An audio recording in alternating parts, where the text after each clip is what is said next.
নির্বাচনের আগেই নবম পে স্কেলের গেজেট প্রকাশ। এই এক লাইনের ঘোষণাই যেন সরকারি চাকরিজীবীদের দীর্ঘদিনের অপেক্ষার অবসান ঘটালো। মাসের পর মাস আন্দোলন, কর্মবিরতি, সমাবেশ আর আলোচনা শেষে অবশেষে সরকারের সর্বোচ্চ পর্যায় থেকে স্পষ্ট বার্তা এলো, নবম পে স্কেল আর ঝুলে থাকবে না। আজ পেনশন সংক্রান্ত এক গুরুত্বপূর্ণ বৈঠক শেষে অর্থ উপদেষ্টার বক্তব্যে এই ইঙ্গিত আরও পরিষ্কার হয়ে ওঠে। তিনি বলেন, সরকার শুধু বেতন কাঠামো নয়, অবসরপ্রাপ্ত ও অবসরের পথে থাকা কর্মচারীদের ভবিষ্যৎ নিরাপত্তাকেও সমান গুরুত্ব দিচ্ছে।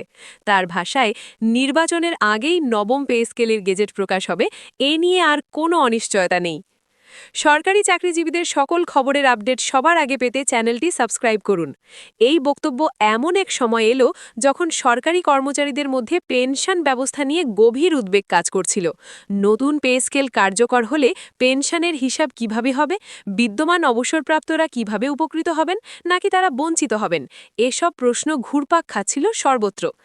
আজকের বৈঠকে অর্থ উপদেষ্টা স্পষ্ট করে জানান, নবম পে স্কেল বাস্তবায়নের সঙ্গে সঙ্গে পেনশন কাঠামোতেও যৌতিক ও যুগোপযোগী সমন্বয়ে আনা হবে। তিনি বলেন, সরকার চায় না কেউ পিছিয়ে পড়ুক, বরং চাকরি জীবনের শেষ অধ্যায়টিও যেন সম্মানের সঙ্গে কাটে, সেটাই তাদের লক্ষ্য। অর্থ উপদেষ্টার এই বক্তব্যে একটি বিষয় পরিষ্কার, নবম পে স্কেল কেবল একটি বেতন কাঠামো নয়, এটি সরকারের একটি রাজনৈতিক ও সামাজিক অঙ্গীকারও বটে। কারণ নির্বাচনের আগে এমন সিদ্ধান্ত নেওয়া মানে সরকারি কর্মচারীদের আস্থাকে সরাসরি গুরুত্ব দেওয়া। বৈঠকে জানানো হয়, পেনশন হিসাবের ক্ষেত্রে সর্বশেষ মূল বেতন, গ্রেড ভিত্তিক সুবিধা এবং বিদ্যমান বৈষম্যগুলো খতিয়ে দেখা হচ্ছে। বিশেষ করে যারা সম্প্রতি অবসর নিয়েছেন কিংবা খুব শিগগিরই অবসরে যাবেন, তাদের যেন কোনো আর্থিক ক্ষতির মুখে না পড়তে হয়, সেদিকে নজর দেওয়া হচ্ছে। পে স্কেলের আপডেট পেতে চ্যানেলটি সাবস্ক্রাইব করুন এবং লাইক দিন। এই ঘোষণার পর সরকারি দফতরগুলোতে আলোচনা যেন নতুন গতি পেয়েছে। কেউ বলছেন এটি বড় অর্জন, কেউ বলছেন এটি সরকারের কৌশলগত সিদ্ধান্ত।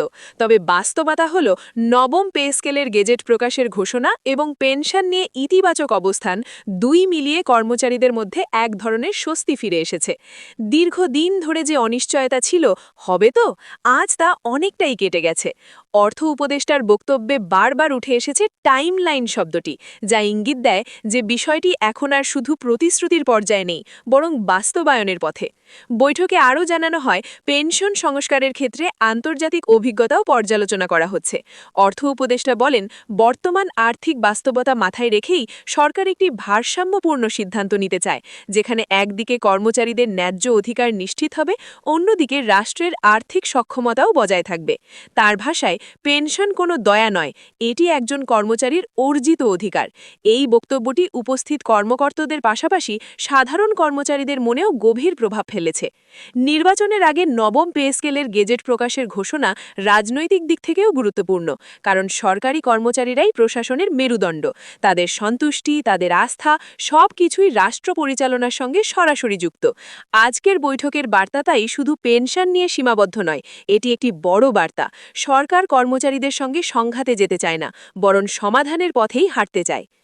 মহার্ঘা ভাতা ও নবম পে স্কেলের শেষ মুহূর্তের আপডেট জানতে চ্যানেলটি সাবস্ক্রাইব করুন। সব মিলিয়ে বলা যায়, নবম পে স্কেলের গেজেট প্রকাশ আর পেনশন নিয়ে আজকের বৈঠকের বক্তব্য দুই মিলিয়ে সরকারি চাকরিজীবীদের জন্য এটি একটি টার্নিং পয়েন্ট। এখন সবার চোখ একটাই প্রশ্নের দিকে, ঘোষণার পর বাস্তবায়ন কতটা দ্রুত হয়। তবে অর্থ উপদেষ্টার স্পষ্ট ও আত্মবিশ্বাসী কণ্ঠে দেওয়া আশ্বাস অনেকের মনেই আশা জাগিয়েছে। নির্বাচনের আগেই যদি গেজেট প্রকাশ হয়, তাহলে নবম পে স্কেল শুধু একটি সিদ্ধান্ত নয়, এটি হয়ে উঠবে সাম্প্রতিক সময়ের সবচেয়ে আলোচিত ও তাৎপর্যপূর্ণ অধ্যায়।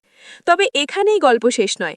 নবম পে স্কেলের গেজেট প্রকাশের ঘোষণার পর সবচেয়ে বড় যে প্রশ্নটি সামনে এসেছে, তা হল বাস্তবায়নের দিনক্ষণ কতটা দৃশ্যমান। অর্থ উপদেষ্টা আজকের বৈঠকে ইঙ্গিত দেন, গেজেট জারির সঙ্গে সঙ্গেই একটি স্পষ্ট নির্দেশনা দেওয়া হবে, যাতে প্রতিটি মন্ত্রণালয় ও দফতর একই সময়ে নতুন কাঠামো অনুযায়ী প্রস্তুতি নিতে পারে।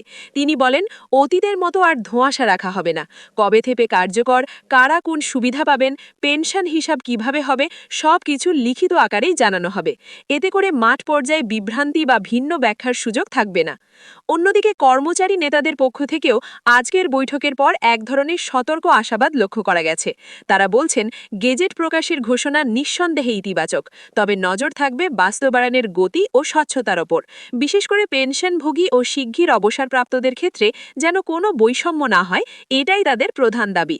এই মুহূর্তে সবকিছু মিলিয়ে পরিস্থিতি এমন এক মোড়ে এসে দাঁড়িয়েছে যেখানে সরকার ও কর্মচারী দুই পক্ষই সমাধানের খুব কাছাকাছি।